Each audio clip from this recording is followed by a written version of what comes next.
बरस की उम्र में अल्लाह ने अपने पास बुलाया, इतना कलील अरसा, और मैदान कितना बड़ा दे दिया, एक मैदान कितना बड़ा दे दिया। सहाबा को सबसे पहले अपने काम में शरीक किया है, सबसे पहले अपने काम में शरीक। अम्मा जान आपके काम में शरीक हो गई, उधर मर्दों में सिद्दीक़ अकबर रज़ी अल्लाह तआला अन्हु आपके काम में शरीक हो गए, उधर बच्चों में सैयदना अली रज़ी अल्लाह तआला अन्हु आपके काम में शरीक हो गए। हर एक समझता था मेरे जिन, हत्ता कि इनको तो छोड़ दो, ये तो थे नबी के सोबत याफ्ता, गैर की समझता था। लैसा लहुम हम्मुन इल्ला फी दावती इला दीनिहिम। ये अल बिदाया व निहाया वाले ने एक काफिर का कौल नकल किया है कि इनका कोई हम, कोई गम, कोई फिक्र, कोई बुरा नहीं, सिर्फ एक इनका गम है कि लोग इनके दीन में कैसे दाखिल हो जाए। बताओ मेरा आपका क्या गम है?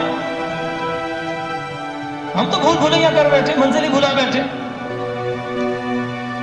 आज के जमाने में इतनी गिरावट में चले गए, कोई 5 वक्त का नमाज पढ़ता है कि बड़ा दीनदार। सिंध में तश्कील थी, एक टीचर साहब थे, मास्टर साहब, हम चाह रहे थे कि वो मगरिब के बाद तशरीफ ले आए। बार बार उनको मैं अर्ज कर रहा था कि आप मगरिब के बाद बयान होगा उसमें तशरीफ लाएं। कहा मैं नहीं आ सकता। मैं मिन्नत कर रहा था कि आप तशरीफ लाएं, तो मैं नहीं आ सकता। फिर मुझे कहने लगा तूने मुझे तंगी कर दिया, बताना पड़ेगा। तुझे पता है मैं मगरिब के बाद कुरान की तिलावत करता हूँ। मैंने कहा सुभान अल्लाह, एक वो जमाना था कि हज़रत इकरमा रज़ी अल्लाह तआला अन्हु कुरान पकड़ के कहते थे हाज़ा कलाम रब्बी हाज़ा कलाम अकबर। अल्लाह के दीन में इतने लगे कि कुरान के लिए मौका नहीं मिलता। हज़रत खालिद बिन वलीद रज़ी अल्लाह अन्हु को मुसल्ले पे खड़ा किया, नमाज पढ़ा, जैसे आम इमाम नमाज पढ़ाते हैं, कहीं ये इधर से एक आयत, एक उधर से आयत, एक उधर से आयत। किसी ने कहा खालिद मुझे नमाज पढ़ानी नहीं आती। का क्यों? एक जगह से तरतीब से कुरान नहीं पढ़ते। मैं क्या करूँ, तश्कीलों से फरागती हासिल नहीं हुई कि मुझे कुछ वक्त मिल जाता जिसकी वजह से मैं अल्लाह के कुरान को वक्त देता। ऐसे नहीं दीन पहुंच गया मेरे आपके पास, कुछ लगा है सहाबा। हाँ, चंद दाने जमीन में दफन होते हैं, उनकी लाशों पे फसलें लहराती हैं। हाँ, अल्लाह के नबी को कितना गम था। अम्मी आयशा रज़ी अल्लाह तआला अन्हा ने अर्ज किया, अल्लाह के नबी आप तो कल क़यामत के दिन 1.25 लाख नबी 1.25 लाख उम्मतें, मैं कैसे आपको तलाश करूंगी। आयशा जहां मेरे उम्मत के फंसने की जगह वहां आ जाना, कहीं पुल सरात पे देख लेना। मैं कभी अल्लाह के नबी कभी दौड़ेंगे पुल सरात पे, कभी दौड़ेंगे कि भाई अभी मिजान लगा हुआ है, अभी तराजू है, पता नहीं मेरी उम्मती का क्या होता है, कहीं नाकामी का ऐलान तो नहीं होता, कहीं इसके लिए कोई कहीं कट के नीचे तो नहीं गिरता। कभी मैदान महशर की तरफ दौड़ रहे हैं, कभी पुल सरात की तरफ दौड़ रहे हैं, कभी तराजू की तरफ दौड़ रहे हैं। क्यों? एक एक उम्मती का गम आपके सीने में था। कहां चला गया वो गम?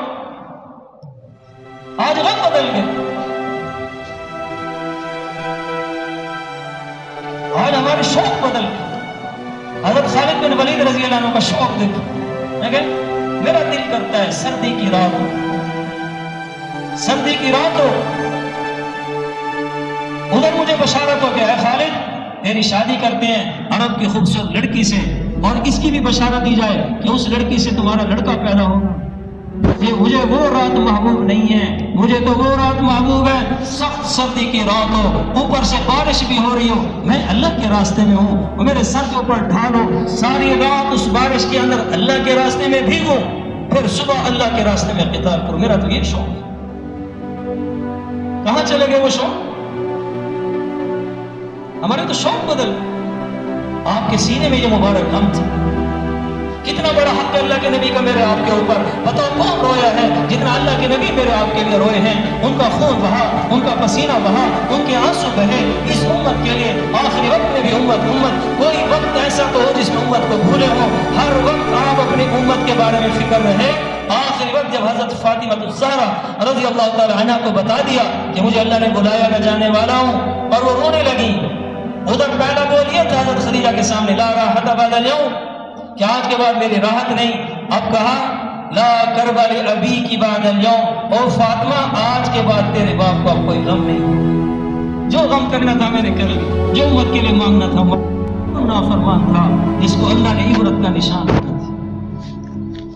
कई 100 साल गुजर गए, आज भी लोग देखने जाते हैं उसको। वो कौन था जो आज भी इबरत का निशान था? تو میرے بھائی بزرگوں دوستو، اللہ سبحانہ و تعالیٰ کی ذات عالی کا یقین دل کے اندر اتارنا، یہ میری آپ کی حاجت ہے۔ کون کون نیت کرتا ہے انشاءاللہ اللہ کے بول بولوں گا؟ جو جس سے محبت کرتا ہے اس کا تذکرہ کیا کرتا ہے، یہ اصول ہے۔ من احب شیئا اکثر ذکرہ، جو جس سے محبت کرے گا اس کے تذکرے کرے گا، اس کو بار بار بولے گا۔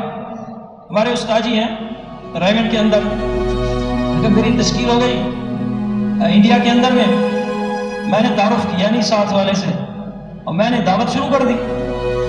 جب میں دعوت کے بولتا رہا، سفر لمبا تھا، بس کے اندر بیٹھے تھے، تو وہ اخیر میں نے کہا بتاؤ کیا ارادہ ہے تمہارا، میں کب تیار ہوں؟ وہ کہنے لگا بھائی میں تو ہندو ہوں۔ تم خواہ مجھے دعوت دیتے رہے، میں تو ہندو ہوں، میں تو اللہ کو نہیں مانتا۔ لیکن خود کہنے لگا کہ لگتا ہے تجھے بھگوان سے محبت ہے۔ 1 گھنٹہ ہو گیا اسی کے بول بولے جا رہا، کوئی اور بات کرتا ہی نہیں۔ 1 گھنٹہ ہو گیا اسی کے بول بولے جا رہا، اور کوئی بات نہیں کرتا۔ تو جس کو جس سے محبت ہوگی اس کے بول بولے گا۔ ہمیں اللہ سے محبت ہے، اور اللہ قرآن میں ایمان والوں کی خوبی گنوا رہا ہے، والذین آمنوا اشد حبا للہ۔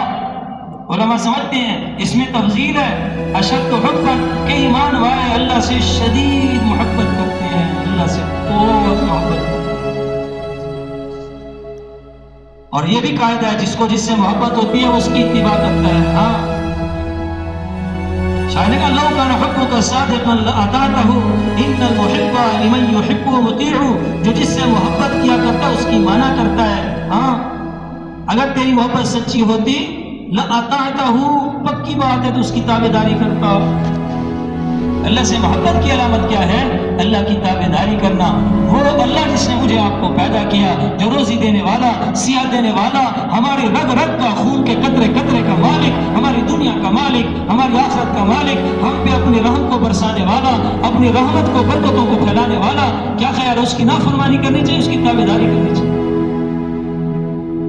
ہاں حضور اکرم صلی اللہ علیہ وسلم نے آ کے ہمیں یہ بتایا، ہمارے اور اللہ کے بیچ میں وہی تو واسطہ بنے، انہوں نے آ کے بتایا۔ جیسے اللہ کو اپنی مخلوق سے محبت ہے، ایسے ہی اللہ کے نبی کو بھی اپنے امتیوں سے محبت ہے۔ اللہ سبحانہ و تعالیٰ نے حسن کے ساتھ کہا وَمَا أَرْسَلْنَاكَ إِلَّا رَحْمَةً لِّلْعَالَمِينَ، اے نبی جی ہم نے آپ کو صرف ایک نہیں سارے جہانوں کے لیے رحمت بنا کے بھیجا۔ وہ سراپا رحمت تھے، ان کا وجود صرف اللہ کی قسم آج جو امت بچی ہوئی ہے، ورنہ کون سا گناہ ہے جو اس امت نے نہیں کیا ہوا؟ کون سا گناہ ہے جس گناہ کا تصور کیا جا سکتا؟ امت نے اس گناہ کو پار کیا۔ یہ صرف حضور اکرم صلی اللہ علیہ وسلم کی مبارک دعا ہے کہ اللہ کو ایسا عذاب نہ بھیج دینا جس کی وجہ سے میری امت صفحہ ہستی سے مٹ جائے۔ آج ان کے دعاؤں کے صدقے میں اور آپ یہاں پہ موجود ہیں، اور یہ جتنے لوگ موجود ہیں ان کی دعاؤں کے صدقے میں، ورنہ قدم قدم پہ ہر انسان سے خطا ہو رہی ہے۔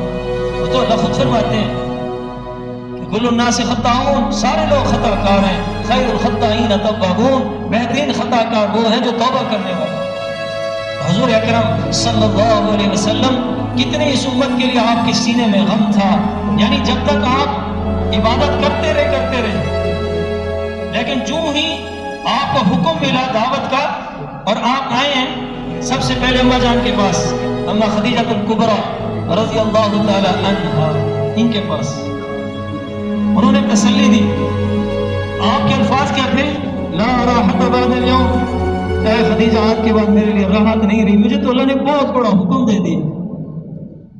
پچھلے نبیوں کو تو اتنا ہی حکم تھا نا، صرف اپنی قوم کے پاس جاؤ۔ الی مدین اخاہم شعیبا، قوم مدین کے پاس سیدنا شعیب علیہ السلام آپ تشریف لے جائیں۔ وَإِلَىٰ عَادٍ أَخَاهُمْ هُودًا، اور قوم عاد کے پاس ہود علیہ السلام آپ تشریف لے جائیں۔ وَإِلَىٰ ثَمُودَ أَخَاهُمْ صَالِحًا، قوم سمود کے پاس سیدنا صالح علیہ السلام آپ تشریف لے جائیں۔ جب باری آئی ہے میرے آپ کے نبی کی، اللہ نے فرمایا قُلْ يَا أَيُّهَا النَّاسُ إِنِّي رَسُولُ اللَّهِ إِلَيْكُمْ جَمِيعًا، اے ساری دنیا کے انسانوں، اے کالو، اے گورو، اے عربی، اے عجمی، اے میرے زمانے کے قیامت تک آنے والے سارے کے سارے مردوں تو میں تو اللہ کا رسول بنا کے بھیجا گیا۔ ہمارا دل تو یہ کرتا تھا کہ اللہ کے نبی جب قیامت تک کے لیے تھے آپ رہ جاتے،